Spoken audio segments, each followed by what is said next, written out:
Can you imagine the price of 3 little tweets by 3 Maldivian ministers triggering an all-out diplomatic row between India and the island nation that's now escalated with the Indian High Commissioner to the Maldives meeting the Maldivian Foreign Ministry in what is said to be a pre-arranged meeting?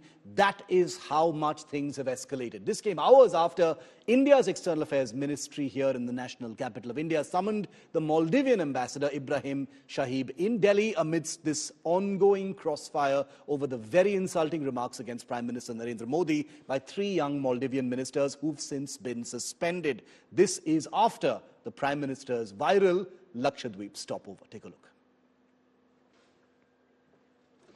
Let's go straight across to India Today's foreign editor Geeta Mohan, who's live with us from Malé in Maldives, the first Indian TV reporter in the island country with which India is having this big tourism crossfire.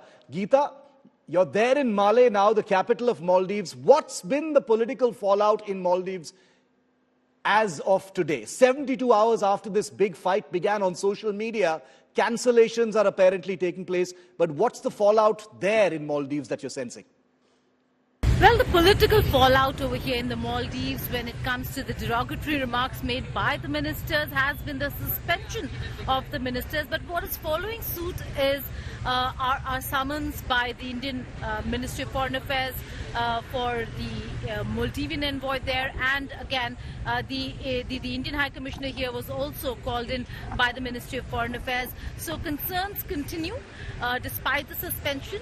Muizu government made its first official state visit, and that was to China. Departure from the past when a president after taking office would always come to India. This time around it is China. So we know the leanings. But because of the kind of statements that came from the opposition parties, from the opposition leaders, with regards to the statements made by India, and also reiterating the importance of India to the current dispensation, the action was taken against the said ministers.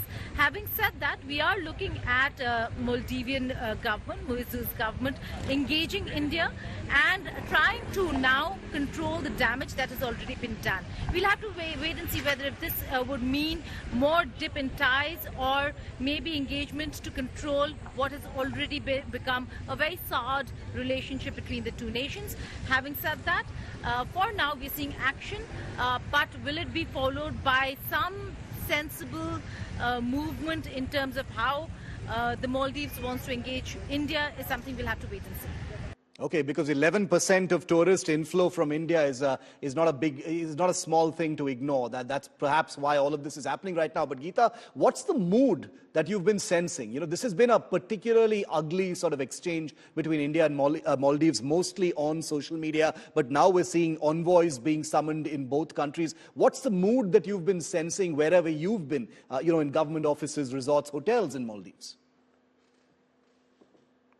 Well, the mood over here has not changed much. If I can just show you right behind me, there is the ferry service, and you have a lot of people over there, quite a few of them from India, who are queuing up, lining up.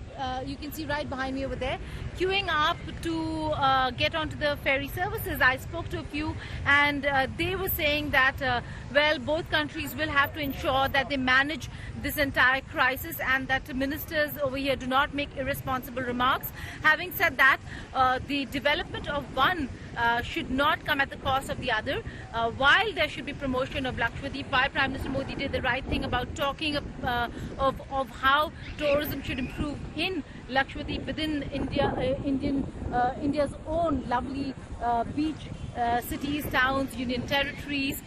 But the fact is that it does not mean and take away from tourism here in the Maldives. So over here, a lot of people, and I spoke to a few Maldivians as well, who said that, well, the ministers might have made the remarks they did, but India is very important. Tourism from India is very important. Last year, India topped the tourism sector in terms of number of tourists coming into the Maldives.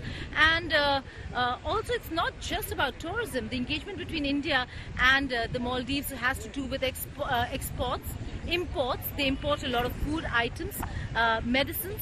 the Maldivians look at India when they need medical facilities and are in need of hospitals or or treatment in bigger hospitals. So it is a two-way stream when it comes to India and the Maldives. And over here, resorts and hotels are full, and most of them look like tourists from India.